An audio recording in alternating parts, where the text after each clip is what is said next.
Alright guys, James Harvey here. We're going to do an update on these TeraFlex springs.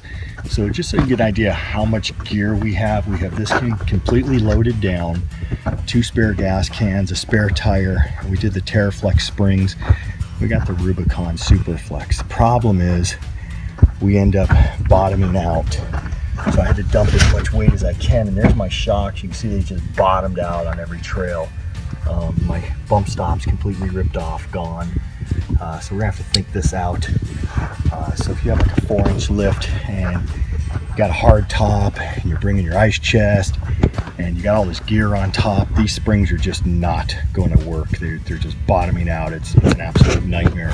Hey guys, James Harvey here. All right, so I'm doing a review on the TeraFlex 5-inch springs for a Jeep TJ. The reason I ended up having to go with a 5-inch spring is because of all the weight I got on this Jeep. I got a refrigerator in the back, I got a big cabinet system in the back, I got a rack on top, I got spare tires, gas can, you name it. This Jeep is just loaded down to where my shocks were bottoming out. I know, put in longer bump stops. Yeah, well, I ripped all the bump stops in half, so it was a pain in the butt with the 4-inch springs. I went with the dual rate TeraFlex. TeraFlex springs are absolutely awesome. Really happy with them so far.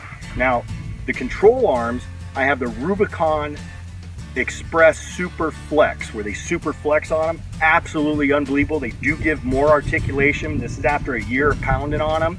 I am going to make one little complaint on the Rubicon control arms, upper and lower, which was I didn't get them greased enough when I first got them on, so they squeaked like a bed from Motel 6. Like, hey. It was driving me nuts. Like, oh my God, you could hear me coming a mile away. But after we got enough lube in them on a couple trips and stuff, the squeaking went away and everything's fine on it.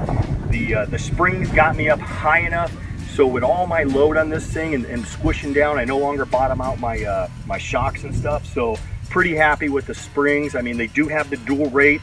I noticed over different terrain they acted a little bit differently. They acted way better than the springs I had on there. So I hope this helps you guys.